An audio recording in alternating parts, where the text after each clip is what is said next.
High friends, welcome back to my another blogs. দেখো বন্ধুরা, আমরা হঠাৎ করে একটা প্ল্যান করে ফেললাম দীঘা যাওয়ার জন্য। প্রাইভেট কার নিয়ে বেরিয়ে পড়লাম ফ্যামিলি নিয়ে। আমরা ভোরবেলা 4:30 নাগাদ রওনা দিলাম। আকাশ মেঘাচ্ছন্ন ছিল, ঝিরঝির বৃষ্টি পড়ছিল, তারই মধ্যে আমরা বেরিয়ে পড়লাম। তো বন্ধুরা, ভোরবেলা যেহেতু বার হয়েছিলাম, চারদিক অন্ধকার ছিল বলে ভিডিও শ্যুট করতে পারিনি। তাই আস্তে আস্তে ভোরের আলো ফুটতে আমি ভিডিও শ্যুট করতে আরম্ভ করলাম। বন্ধুরা, আমরা গাড়ির মধ্যে রয়েছি, যাচ্ছি আমরা ফ্যামিলি নিয়ে। দেখুন বন্ধুরা, আমাদের ফ্যামিলি রয়েছে গাড়ির মধ্যে, সবাই যাচ্ছি। হাই থেকে হাই হচ্ছে। দেখো বন্ধুরা, যাচ্ছি আমরা। কি সুন্দর একদম পরিবেশ, সারি সারি গাছ, সবুজ সারি সারি গাছ।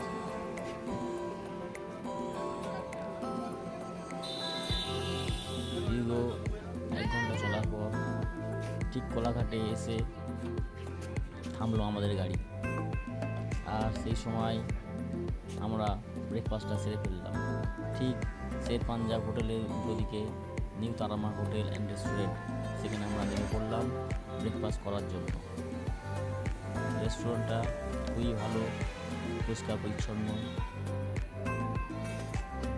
এই দেখতে পাচ্ছ বন্ধুরা, উল্টো দিকে ঠিক শের পাঞ্জাব হোটেল। আমরা নিউ তারামা হোটেল অ্যান্ড রেস্টুরেন্টে ব্রেকফাস্ট করার জন্য নামলাম গাড়ি থেকে। এখানে আমরা কচুরি, তরকারি,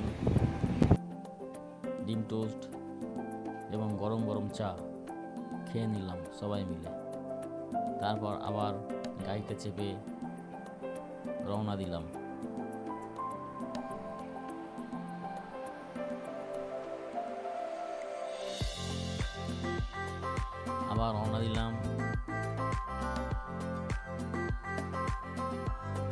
আমরা সকাল 10:30 নাগাদ দীঘায় পৌঁছালাম। প্রথমে আমরা ওল্ড দীঘায় গিয়েছিলাম, সেখানে হোটেল ঠিক মনের মতো না পাওয়ায় এবং খালি না থাকায় আমরা নিউ দীঘায় আবার চলে এলাম। নিউ দীঘায় এসে হোটেল খুঁজতে লাগলাম, কিন্তু বন্ধুরা, এখানে নিউ দীঘায় একটা প্রবলেম আছে। এখানে হোটেল রেট প্রচণ্ড বেশি, তাই আমরা হোটেল উপযুক্ত পাচ্ছিলাম না মনের মতো। খুঁজতে খুঁজতে অবশেষে একজন টোটো ড্রাইভার, সে আমাদের নিয়ে গেল একটি হোটেলে। দীর্ঘ 2-1টা হোটেল দেখার পর পছন্দ না হওয়ায় অবশেষে আমরা একটা হোটেলের সন্ধান পেলাম, হোটেল গ্লোবাল রিট্রিট। সেই হোটেলে আমরা যাচ্ছি। দেখুন বন্ধুরা, তোমাদের দেখাবো হোটেলের ভেতরটাও, কি সুন্দর হোটেল। আর এখানে সারিবদ্ধভাবে হোটেল রয়েছে, এখানে একাধিক হোটেল রয়েছে। তবে বন্ধুরা, তোমাদের পছন্দ মতো হোটেল নির্বাচন করে থাকতে পারো। এখানে অনেক সারিবদ্ধভাবে বিভিন্ন ধরনের হোটেল রয়েছে, সবই লাক্সারিয়াস। মিনিমাম 1800-2000 টাকা। তো বন্ধুরা, ফাইনালি আমরা হোটেলের ভেতরে চলে এলাম। সামনেই সিঁড়ি বেয়ে ওপরে উঠে যাচ্ছি দোতলায়। দেখতে পাচ্ছ বন্ধুরা, সামনে দুটো জানলা রয়েছে, প্রাকৃতিক হাওয়া ভেতর দিয়ে প্রবেশ করে, ঠান্ডা শীতল হাওয়া।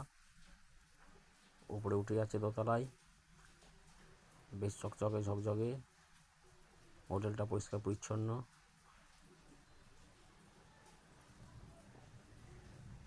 তো বন্ধুরা, সামনে একটা ব্যালকনি আছে।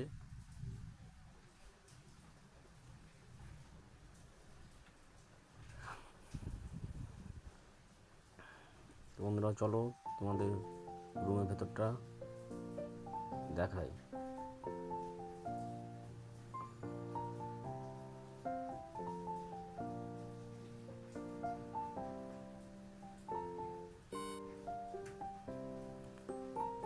রুমের ভেতরে প্রবেশ করলাম, দেখতে পাচ্ছ বন্ধুরা খুবই সুন্দর বড় সড়ো রুম। একটা বড় খাট রয়েছে ডবল বেডের, এখানে 3 জনও শোয়া যেতে পারে, কোনো অসুবিধা হবে না। এবং এসিও রয়েছে, তার সঙ্গে একটা পাখাও লাগানো আছে।